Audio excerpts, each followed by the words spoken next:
దేవుడు అంటున్నాడు, అమాలేకీయులను భూమి మీద నుండి తుడిచివేయాలి. అమాలేకీయులు బ్రతికి ఉండడానికి వీల్లేదు. వాళ్ళు మీకు చేసింది నాకు జ్ఞాపకమే.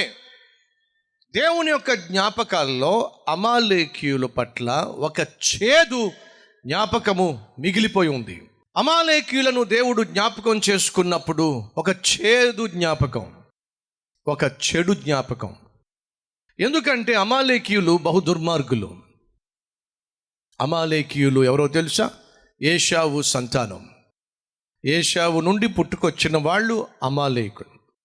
ఏశావు కుమారులలో ఒక కుమారుడి పేరు అమాలేకు. అమాలేకు నుంచి అమాలేకీయులు వచ్చారు. ఈ అమాలేకీయులు వాస్తవంగా ఇశ్రాయేలీలకు సహోదరులే అయినప్పటికీ కూడా ఇశ్రాయేలీలను ఎదిరించారు, ఇశ్రాయేలీలను బెదిరించారు. ఐగుప్తు నుండి ఇశ్రాయేలీలు ప్రయాణమై వాగ్దాన భూమికి వెళుతున్నప్పుడు అమాంతంగా మీద పడి వారిలో ఉన్నటువంటి బలహీనమైనటువంటి వారిని, ప్రాముఖ్యంగా స్త్రీలను, చిన్న బిడ్డల మీద దాడి చేసి దౌర్జన్యం చేసి వీరు కలిగి ఉన్నటువంటి ఆస్తిపాస్తులన్నిటినీ కూడా కాజేసేటటువంటి దారి దోపిడీ దొంగల్లాంటి వారు అమాలేకీయులు. అమాలేకీయులను గూర్చి దేవుడు ఎప్పుడు తలంచినా, ఎప్పుడు ఆయన మదిలో అమాలేకీయులు మెదిలినా ఓ చెడు జ్ఞాపకం, ఓ చేదు జ్ఞాపకము దేవుని మదిలో ఉండిపోయింది. ప్రియ సహోదరి సహోదరులు, కొన్నిసార్లు దేవుడు ఎవరినైనా జ్ఞాపకం చేసుకుంటే ఆ జ్ఞాపకాల్లో చేదు కానీ చెడు కానీ ఉన్నట్లయితే అది వారికి క్షేమం కాదు. ఉదాహరణ, కయీను మొట్టమొదటి సంతానం, ప్రథమ ఫలముగా ప్రథమ పుత్రునిగా కయీను జన్మించాడు. కానీ కయీను జన్మించినప్పటికీ హేబేలును చంపటం ద్వారా కయీను దేవుని మదిలో ఒక చేదు జ్ఞాపకాన్ని విడిచిపెట్టాడు. దేవునికి ఉన్న గొప్పతనం ఏమిటంటే, ఎవడు ఎంత పాపిష్టి వాడైనప్పటికీ దేవుడు వానిని శిక్షించే ముందు ఒక అవకాశం ఇవ్వడం ఆయన అలవాటు. హేబేలును చంపేసిన తరువాత దేవుడు వచ్చి కయీను అడుగుతున్నాడు, కయీను నీ తమ్ముడేడి, నీ తమ్ముడు ఎక్కడా?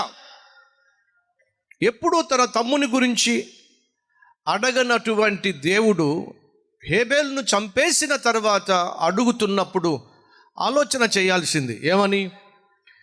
ఎప్పుడూ తమ్ముని గురించి మాట్లాడని దేవుడు ఇప్పుడు ప్రత్యేకంగా తమ్ముని గురించి మాట్లాడుతున్నాడంటే, నేను తమ్ముడిని చంపేయడం దేవుడు చూశాడు. దేవుడు నేను తమ్ముడిని చంపడం చూశాడు కాబట్టే వచ్చి అంటున్నాడు, నీ తమ్ముడేడే? తప్పు ఒప్పేసుకుంటే మంచిది. ఆ రోజు దేవుడు తమ్ముడు ఏడి అని అడగడానికి కారణం ఏమిటంటే, కయీను తన తప్పును ఒప్పుకుంటాడేమో. దేవునికి తెలియదా కయీను హేబేలును చంపేసిన విషయం? తెలుసండి, తెలిసి మరి ఎందుకు అడుగుతున్నాడు? ఆ అడగడం ద్వారా కయీనుకు ఒక అవకాశం ఇస్తున్నాడు. ఆదామా నువ్వు ఎక్కడా? దేవుడు ప్రశ్నించాడా లేదా? ప్రశ్నించాడు. దేవుడికి తెలియదా ఆదాము దాక్కున్నాడని? తెలుసండి. మరి ఎందుకు ప్రశ్నించాడు? ఎందుకు ప్రశ్నించాడయ్యా అంటే, ఆదామా నువ్వు ఎక్కడా అన్నప్పుడు ఆదాము తన తప్పు తెలుసుకొని, ప్రభువా నువ్వు తినవద్దన్న పండు తిని బుద్ధి గడ్డి తినేశాను కాబట్టి దిగంబరని తెలుసుకుని దాక్కున్నానయ్యా, నన్ను క్షమించు నాయనా అని అడుగుతాడేమో, క్షమాపణ కోరతాడేమో అని దేవుడు ఆశించాడు. ఏ ఒక్కరిని కూడా వారు తప్పును ఒప్పుకోవడానికి దేవుడు అవకాశం ఇవ్వకుండా ఏ ఒక్కరిని దేవుడు శిక్షించేవాడు కానే కాదు. ప్రియ సహోదరి సహోదరులు, ఈరోజు ఇక్కడ కూర్చున్న ప్రతి ఒక్కరి యొక్క జీవితపు చిట్టా దేవుని దగ్గర ఉంది. అమ్మకు తెలియకపోయినా, నాన్నకు తెలియకపోయినా, భర్తకు తెలియకపోయినా, భార్యకు తెలియకపోయినా, ఇంటిలో ఉన్న ఎవరికీ తెలియకపోయినా, నువ్వు ఏ తప్పు చేస్తున్నావో, ఏ పాపం చేస్తున్నావో, ఎటువంటి నీచమైన కార్యాలకు ఒడిగడుతున్నావో, రహస్యమైన జీవితం ఎలా నువ్వు జీవిస్తున్నావో సమస్తము దేవునికి తెలుసు. తెలిసిన దేవుడు నిన్ను శిక్షించే ముందు సాధారణంగా నీ తప్పు ఒప్పుకోవడానికి నీకు ఒక అవకాశం ఇస్తాడు అనేది వాస్తవం. ఆనాడు కయీనుకు దేవుడు అవకాశం ఇచ్చాడు, కానీ కయీను సద్వినియోగపరచుకోవాలా. నా తమ్ముడికి నేనేమైనా కావాలవాడినా అని చెప్పి ఎదురు మాట్లాడాడు. ఫలితము దేశ దిమ్మరయ్యాడు. కయీను దగ్గర నుంచి ఎదోమీయులు వచ్చారు.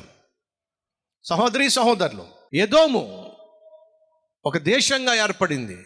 కానీ గమనించండి, కాలక్రమేణా ఎదోము నాశనం అయిపోయింది. ఓబద్య గ్రంథంలో 1వ అధ్యాయంలో 11వ వచనంలో మనం చూస్తాం, ఎదోమో నువ్వు నిత్యము నాశనం అయిపోతావు. ఎందుకని? దేవుని మదిలో కయీను యొక్క జ్ఞాపకాలు బహు చేదు జ్ఞాపకం. కాబట్టి తుదకు వచ్చేసరికి ఎదోమీయులు ఈ భూమి మీద లేకుండా సంపూర్ణంగా నాశనం అయిపోయారు. మీకు తెలుసో లేదో, ఈరోజు భూమి మీద ఎదోమీయులు కనిపించరు. వాళ్ళు తుడిచిపెట్టబడ్డారు.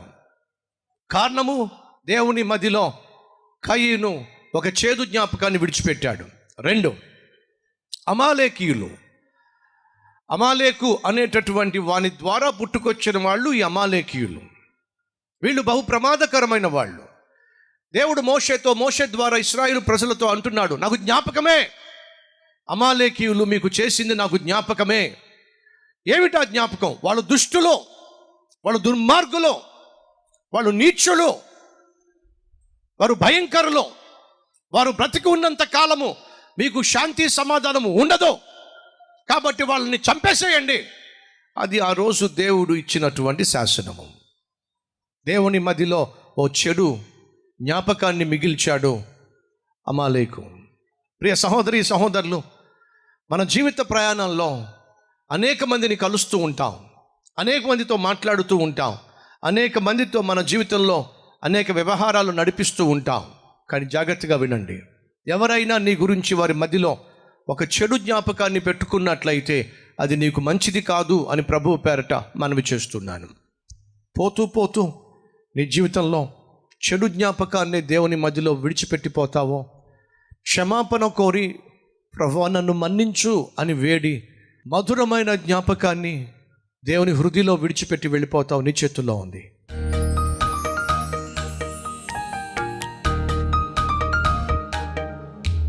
యేసయ్యా, నాతో మాట్లాడావు నాయనా, నీ మాట నేను విన్నాను, లోబడుతున్నాను. ఇప్పటి వరకు, ఈ క్షణం వరకు నేను చేసిన ప్రతి తప్పును మన్నించుము నాయనా, క్షమించుము నాయనా. నీ రక్తములో కడిగి నన్ను శుద్ధీకరించుము నాయనా. పాత రోత జీవితాన్ని విడిచిపెట్టేస్తున్నా. ఇది మొదలుకొని ఒక నూతన వ్యక్తిగా జీవించాలని నన్ను నీకు అర్పించుకుంటున్నా. అంగీకరించుము నాయన. ఇది మొదలుకొని నన్ను గూర్చి నువ్వు జ్ఞాపకం చేసుకున్న ప్రతిసారి మధురమైన జ్ఞాపకమే నీవు కలిగి ఉండాలని ఆశిస్తూ నన్ను నీ చేతికి అప్పగించుకుంటున్నాను తండ్రి. ఆమెన్.